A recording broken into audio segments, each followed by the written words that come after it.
Hello everyone. तो हम पढ़ रहे हैं सेकुलरिज्म। इसमें धर्मनिरपेक्षता के बारे में पढ़ रहे हैं। हमने पढ़ा है कॉन्सेप्ट ऑफ सेकुलरिज्म। हमने इसका मीनिंग भी पढ़ लिया है, डेफिनेशन भी पढ़ ली है। Education efforts for promotion of secularism ये भी पढ़ लिया है। Suggestion for promoting secularism in India ये भी पढ़ लिया है। आज जो हम पढ़ेंगे वह पढ़ेंगे limitations of our educational system in promoting secularism. तो ये जो धर्मनिरपेक्षता के विकास में हमारी शिक्षा पद्धति की सीमाएं, इसके बारे में हम पढ़ेंगे। तो शुरू करते हैं।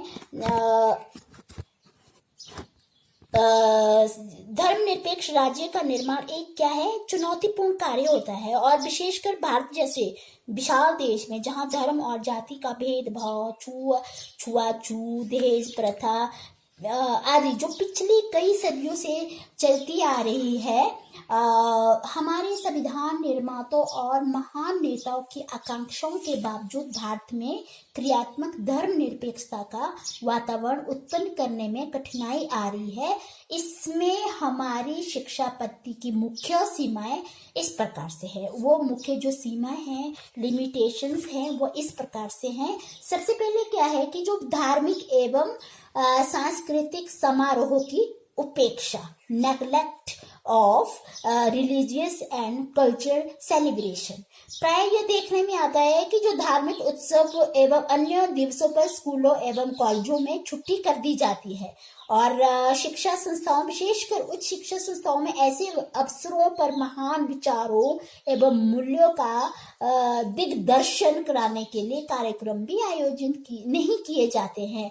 और परिणाम इसका ये होता है कि विद्यार्थी को धर्मनिरपेक्ष मूल्यों को समझने और उन्हें आत्मसात करने के पर्याप्त अवसर नहीं मिलते हैं। सेकंड है सामूहिक क्रियाओं की उपेक्षा, नेग्लेक्ट ऑफ ग्रुप एक्टिविटीज। क्या होता है, नेग्लेक्ट किया जाता है स्कूलों के में जो सामूहिक सामूहिक क्रियाओं को प्रोत्साहित नहीं किया जाता है। अध्यापक क्या करता है कि प्राय सामूहिक क्रियाओं तथा शिक्षण एवं अधिगम की सामूहिक विधियों की उपेक्षा करते हैं और धर्मनिरपेक्ष एवं स्वतंत्र विचारों तथा मूल्यों के विकास में गंभीर बाधक सिद्ध होती है। थर्ड है सैद्धांतिक अधिगम पर अधिक बल, too much emphasis on theoretical learning. प्राय हमें ये देखने में आता है कि जो हमारा शैक्षिक पाठ्यक्रम है केवल सिद्धांतों पर बल देता है और थ्योरेटिकल पर ये बल देता है। विद्यार्थियों की जो अभिवृत्तियां होती है परिवर्तित करने की ओर बहुत कम प्रयास किए जाते हैं। कितने इसके विषय हैं कि बहुत से उच्च शिक्षा संपन्न व्यक्ति अधिक दहेज मांगते हुए तनिक भी नहीं झिझकते हैं, वह दहेज मांगते हैं। हमने अक्सर देखा होता है विवाह का निर्णय लेते समय गोत्रों तथा जात पात को अधिक महत्व देते हैं और नारी जाति के साथ अभद्र व्यवहार भी किया जाता है और दूसरे धर्मों के प्रति आदर भाव भी नहीं रखते हैं। बसों में, रेलगाड़ियों में अक्सर हम देखते हैं कि सार्वजनिक स्थानों पर ग्रामीणों, महिलाओं, गरीबों, अल्पसंख्यकों, वृद्धों के प्रति विद्यार्थियों तथा अन्य शिक्षित लोगों का तिरस्कारपूर्ण व्यवहार इस बात का प्रमाण होता है कि जो शिक्षा उनमें वांछित परिवर्तन करने में असफल रही है। फोर्थ आता है पारंपरिक पक्षपात एवं संकीर्ण दृष्टिकोण, traditional base and narrow outlook. इसका मतलब ये हुआ कि जो हमारे देश में धार्मिक एवं जातीय संस्थाओं द्वारा स्थापित स्कूलों को स्वतंत्रता पूर्वक काम करने की छूट है। जिस तरह से डीएवी स्कूल है, जैन पब्लिक स्कूल है, वैदिक स्कूल है, मतलब बहुत सी कैथोलिक स्कूल है, राजपूत स्कूल आदि ऐसे कई स्कूल है, बहुत से कई स्कूल है जिनमें किसी विशिष्ट जातीय समुदाय के बच्चों को दाखिला था अथवा अध्यापकों की नियुक्ति प्राय प्राथमिकता के आधार पर की जाती है और इस प्रकार का व्यवहार शिक्षा पद्धति की धर्मनिरपेक्ष शक्ति को सीमित कर देता है। हम यही कहते हैं, हमें बहुत ही खेद होता है कि दुख होता है कि जो हमारी कई शिक्षा संस्थाओं में जाति, समुदाय, लिंग तथा अन्य कई प्रकार का पारस्परिक भेदभाव आज भी विद्यमान है। अध्यापकों की नियुक्तियां, विद्यार्थियों के दाखिले, छात्रवृत्तियां तथा कई अन्य सुविधाएं प्रदान करने, यहाँ तक कि जो परीक्षाओं में अंक देने में भी हमारी कई शिक्षा प्रशासक एवं अध्यापक पक्षपातपूर्ण एवं अन्यायपूर्ण व्यवहार करते हैं। तो कई प्रांतों के विश्वविद्यालय में अन्य प्रांतों के अध्यापकों को नियुक्त नहीं किया जाता है। कारण यह है कि प्रांतीयता एवं क्षेत्रवाद है। तो धार्मिक एवं जातीय संस्थाओं में दूसरे धर्मों एवं जाति के विद्यार्थियों के साथ भेदभाव रखा जाता है और उनके साथ अन्यायपूर्ण व्यवहार भी किया जाता है। तो कई अध्यापकों का दृष्टिकोण वास्तविक अर्थों में धर्मनिरपेक्ष नहीं है। वे अपनी जाति के विद्यार्थियों के साथ पक्षपात करते हैं। अनेकों के मन में छोटी जातियां, जनजातियों, देहाती लोगों, अल्पसंख्यकों, समुदायों के प्रति पारस्परिक हीन भावना भी बैठी हुई है। वे इनके साथ कई प्रकार के दुर्व्यवहार करते हैं और परिणाम स्वरूप क्या होता है कि अध्यापक के रूप में धर्म निरपेक्षता के प्रति उनकी भूमिका दुर्बल हो जाती है। तो ये क्या था, इसके limitation of our education system in promoting secularism. तो ये था इसका लिमिटेशन। अब पढ़ते हैं secular provision in the constitution of India. इसके बारे में पढ़ेंगे। भारत के संविधान में धर्मनिरपेक्ष व्यवस्था है, तो जो बहुत ही जरूरी है। यानी इसका मतलब ये हुआ कि जो भारत देश में धर्मनिरपेक्षता को सैद्धांतिक रूप में स्वीकार ही नहीं किया गया है, बल्कि संविधान में इसके संबंध में कुछ व्यवस्था भी की गई है, जिसका संक्षिप्त है जो इस प्रकार है। तो मैं पॉइंट पॉइंट करके आपको समझाती हूँ। पहला पॉइंट है धार्मिक स्वतंत्रता का अधिकार, राइट टू रिलीजियस फ्रीडम। यहाँ पे जो हमारा राइट टू रिलीजियस फ्रीडम है, यहाँ पे हमारा संविधान के तीसरे भाग में व्यक्तियों को धार्मिक स्वतंत्रता का मौलिक अधिकार दिया गया है। अनुच्छेद 25 आर्टिकल 25 के अनुसार भारत में सब नागरिकों को किसी भी धर्म को मानने की स्वतंत्रता है। प्रत्येक व्यक्ति को धर्म में विश्वास रखने, धार्मिक कार्य करने तथा प्रचार करने का अधिकार दिया गया है। सेकंड आता है कि धार्मिक संस्थाएं स्थापित करने का अधिकार, right to establish religious institution. यहाँ पे क्या है कि आर्टिकल 26 के अनुसार सभी धर्मों को दान द्वारा इकट्ठे किए गए धन से संस्थाएं स्थापित करने का अधिकार है। और ये जो संस्थाएं अपना कार्य चलाने के लिए हर संभव एवं उचित प्रयत्न भी कर सकती है। और यानी इसके अतिरिक्त सभी धर्मों के लोगों को अपने धर्म संबंधी मामलों का प्रबंध करने का अधिकार दिया गया है। और थर्ड आता है कानून के सामने समानता का अधिकार, right to equality before law. हमारा जो ये भारतीय संविधान की धारा 14 आर्टिकल 14 के अनुसार जो ये भारत में कानून के सामने सब व्यक्ति क्या है, समान है। और जो भारत में भिन्न भिन्न धर्मों को मानने वाले लोग रहते हैं, लेकिन उन सबको कानून की दृष्टि में से ये समान समझा जाता है। फोर्थ आता है प्रस्तावना में धर्मनिरपेक्ष शब्द का प्रयोग, use of the word secular in the preamble. इसका मतलब ये हुआ कि भारतीय संविधान के धर्मनिरपेक्ष स्वरूप को पूर्ण रूप से उजागर करने के लिए 1976 में किए गए जो संविधान के 42 संशोधन द्वारा धर्मनिरपेक्ष सेकुलर शब्द को संविधान की प्रस्तावना में शामिल किया गया है। और संविधान की प्रस्तावना में धर्मनिरपेक्षता शब्द यह संकेत करता है कि इस संविधान में वे अनुच्छेद अंकित किए गए हैं जो भारत में रह रहे सब लोगों को धार्मिक स्वतंत्रता प्रदान करते हैं तथा देश का शासन किसी विशेष धर्म के सिद्धांतों के अनुसार नहीं बल्कि धर्मनिरपेक्ष कानून के आधार पर चलाया जाता है। फिफ्थ आता है राज्यों का अपना कोई धर्म नहीं, नो स्टेट रिलीजन। कि भारत में राज्य का अपना कोई विशेष धर्म नहीं है।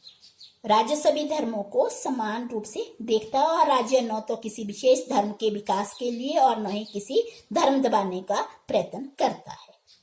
और 6 आता है, धर्म के आधार पर शिक्षा संबंधी संस्थाओं में दाखिले के समय भेदभाव की पाबंदी।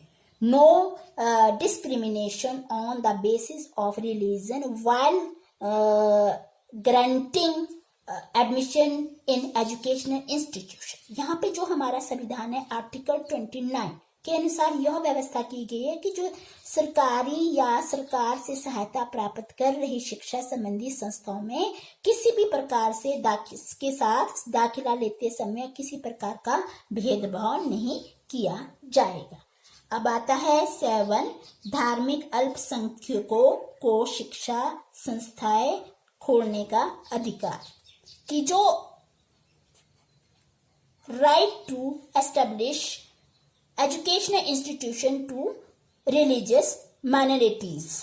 यहाँ पे जो हमारे संविधान की धारा आर्टिकल 31 के अनुसार धार्मिक अल्पसंख्यकों को शिक्षा संबंधी संस्थाएं खोलने और उनका प्रबंध करने का अधिकार दिया गया है। और इसके जो अतिरिक्त धारा आर्टिकल 32 के अनुसार यह व्यवस्था की गई है कि राज्य शिक्षण संस्थाओं को अनुदान जो ग्रांट देते समय किसी शिक्षण संस्था के साथ इस आधार पर भेदभाव नहीं करेगा कि संस्था धर्म पर आधारित किसी विशेष अल्पसंख्यकों के प्रबंध के अधीन है। 8 आता है, सांप्रदायिक चुनाव व्यवस्था की समाप्ति, एवोल्यूशन ऑफ कम्युनल इलेक्शन। अंग्रेजों के शासन के समय भारत में सांप्रदायिक चुनाव प्रणाली की व्यवस्था की गई थी, परंतु इसका अर्थ यह है कि उस समय धर्म के आधार पर विधान मंडलों में स्थान सुरक्षित रखे जाते थे तथा प्रत्येक धर्म के उम्मीदवार उस धर्म के लोगों द्वारा ही निर्वाचित किए जाते थे। यानी हमारा कहने का मतलब है सिख उम्मीदवारों का चुनाव सिख मतदाताओं और मुसलमान उम्मीदवारों का चुनाव मुसलमान मतदाताओं द्वारा किया जाता था।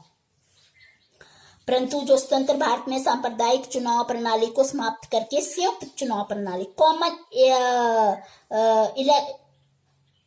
इसमें यानी संयुक्त चुनाव प्रणाली लागू की गई है। संविधान की धारा 325 के अनुसार संसद के किसी भी सदन और राज्य विधान मंडलों या विधान सभाओं के चुनाव के लिए एक चुनाव सूची होगी और सूची में शामिल करने के लिए धर्म, नस्ल, जाति, लिंग आदि के आधार पर कोई भी भेदभाव नहीं किया जाएगा। 9 आता है, सभी धर्मों की समानता, इक्वलिटी ऑफ ऑल रिलीजन्स। यहाँ पे भारत में राज्यों की दृष्टि से सभी धर्म क्या है, एक समान है और राज्य स्वयं न तो किसी धर्म का प्रचार करता है और न ही किसी विशेष धर्म को मानने वालों से भेदभाव करता है। 10 आता है, भेदभाव की मनाही, प्रोविजन ऑफ डिस्क्रिमिनेशन। यहाँ पे जो हमारा संविधान की धारा आर्टिकल 15(1) के अनुसार राज्य किसी भी व्यक्ति के साथ धर्म के आधार पर कोई भी भेदभाव नहीं करेगा, यानी लोगों की धार्मिक संस्थाएं स्थापित करने की छूट प्राप्त करने के साथ साथ सरकार से इन शिक्षा संस्थानों के लिए आर्थिक सहायता प्राप्त करने के समय बराबरी का अधिकार है। 11 आता है, सार्वजनिक स्थानों पर आने जाने की स्वतंत्रता, एक्सेस टू पब्लिक प्लेस। यहाँ पे क्या होता है कि आर्टिकल 15(2) के अनुसार कि जो राज्यों द्वारा धर्म आदि के आधार पर किसी भी नागरिकों को दुकानों, सार्वजनिक रेस्टोरेंट, होटलों, सार्वजनिक मनोरंजन के स्थानों, कुआं, तालाब, नहाने के लिए घंटों या घाटों और सड़कों आदि के प्रयोग की मनाही नहीं है। 12 आता है, लोक सेवाओं में अवसरों की समानता, equality of opportunities in public appointments. यहाँ पे क्या है कि आर्टिकल 16 के अनुसार राज्य में सरकारी नौकरियों या पदों पर नियुक्त के संबंध में किसी व्यक्ति के साथ धर्म के आधार पर किसी प्रकार का भेदभाव नहीं किया जाएगा और हर व्यक्ति को सरकारी नौकरियों के लिए समान अवसर दिए जाएंगे। परंतु सरकार पिछड़े वर्गों, अनुसूचित जातियों और कबीलों के लिए स्थान सुरक्षित रख सकती है। अब आता है 13, धर्म के नाम पर कर लगाने की पाबंदी। No taxation in the name of religion. यहाँ पे जो हमारा आर्टिकल 27 के अनुसार किसी व्यक्ति को कोई ऐसा कर देने के लिए बाध्य नहीं किया जाएगा जिसमें एकत्र किए गए धन का प्रयोग किसी विशेष संप्रदाय या धर्म की उन्नति के लिए किया जाना हो। इसका अभिप्राय ये हुआ कि राज्यों द्वारा धर्म के नाम पर कोई कर नहीं लगाया जा सकता है। 14 है सरकारी शिक्षा संस्थाओं में धार्मिक शिक्षा की मनाही। Prohibition of religious instructions in government educational institutions. यहाँ पे जो हमारा आर्टिकल 28(1) के अनुसार सरकार द्वारा चल रही शिक्षा संस्थाओं में धार्मिक शिक्षा देने की मनाही है। 15 है गैर सरकारी शिक्षा संस्थाओं में धार्मिक शिक्षा। Religious instructions in non government institutions. यहाँ पे जो हमारा आर्टिकल 28(3) इसके अनुसार गैर सरकारी शिक्षा संस्थाओं में धार्मिक शिक्षा दिए जाने की स्वतंत्रता है, परंतु जो ऐसी शिक्षा व्यक्ति की इच्छा के विरुद्ध नहीं दी जा सकती। यदि कोई व्यक्ति माइनर है, अवयस्क है, तो उसको धार्मिक शिक्षा देने के लिए उसके जो अभिभावक है, गार्डियन है, की स्वीकृति आवश्यक है। तो ये चैप्टर खत्म हो गया है सेकुलरिज्म। Thank you.